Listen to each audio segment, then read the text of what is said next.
जाऊं कहाँ के दुनिया में आके। सोचिए, एक ही फिल्म, एक ही धुन और दो ऐसे नाम जिनकी तुलना करना ही अपने आप में जोखिम था। मोहम्मद रफी और किशोर कुमार। साल था 1969। हिंदी सिनेमा अपने सुनहरे दौर में था। रेडियो पर बजते गीत लोगों की धड़कनें तय करते थे और उसी दौर में एक फिल्म आई, प्यार का मौसम। इस फिल्म का एक गीत था, तुम बिन जाऊं कहाँ। लेकिन ये सिर्फ एक गीत नहीं था, ये मानो दो सुरों का आमना सामना था। कहानी शुरू होती है उस दौर के मशहूर फिल्मकार नासिर हुसैन से। उनकी फिल्मों की पहचान थी बिछड़ना, फिर मिलना, परिवार, भावनाएं और बीच में ढेर सारे मधुर गीत। उनके साथ थीं सदाबहार अभिनेत्री आशा पारेख, जो कई फिल्मों में उनकी पसंदीदा हीरोइन रहीं। इसी फिल्म में थे शशि कपूर और भरत भूषण। संगीत की कमान थी युवा लेकिन बेहद प्रतिभाशाली राहुल देव बर्मन के हाथों में। अब जरा उस गीत की बात। पहला संस्करण, जब पहाड़ों की वादियों में एक युवा दिल अपने प्यार को पुकारता है,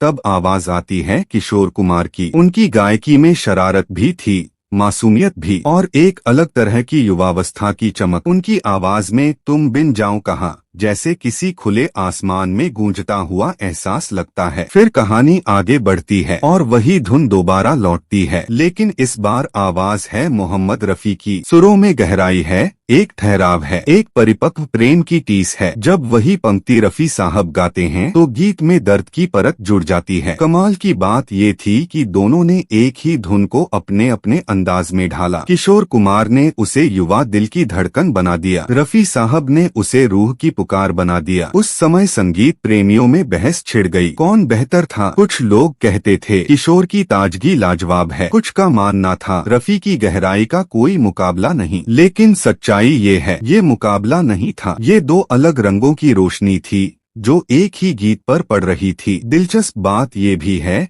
कि उसी साल आराधना का गीत मेरे सपनों की रानी भी धूम मचा रहा था। रेडियो की लोकप्रिय सूचियों में तुम बिन जाऊं कहाँ भी अपनी जगह बना चुका था। तुम बिन जाऊं कहाँ। लेकिन इस गीत की सबसे बड़ी ताकत उसकी रैंकिंग नहीं थी, बल्कि वो चर्चा थी जो आज तक जारी है। कहते हैं इस धुन पर किशोर कुमार पहले एक बंगाली गीत गा चुके थे, लेकिन जब हिंदी फिल्म में इसे दो महान गायकों ने अलग अलग रूप में पेश किया तो वो इतिहास बन गया। आज भी अगर आप दोनों वर्जन सुने तो आपको महसूस होगा ये तुलना का विषय नहीं, ये स्वाद का विषय है। जैसे एक ही कविता को दो अलग कवि पढ़े, शब्द वही, एहसास अलग। और शायद यही हिंदी सिनेमा के उस दौर की खूबसूरती थी, जहां प्रतियोगिता थी मगर सम्मान के साथ, जहां फैन अपने पसंदीदा गायक को महान मानते थे मगर दूसरे की कदर भी करते थे। तो अगली बार जब तुम बिन जाऊं कहाँ बजे तो ये मत सोचिए कि कौन बेहतर था, बस आंखें बंद करिए और महसूस कीजिए कैसे एक ही धुन ने दो अलग आवाजों में दो अलग कहानियां सुना दी। यही उस दौर का जादू था और यही उस गीत की अमरता।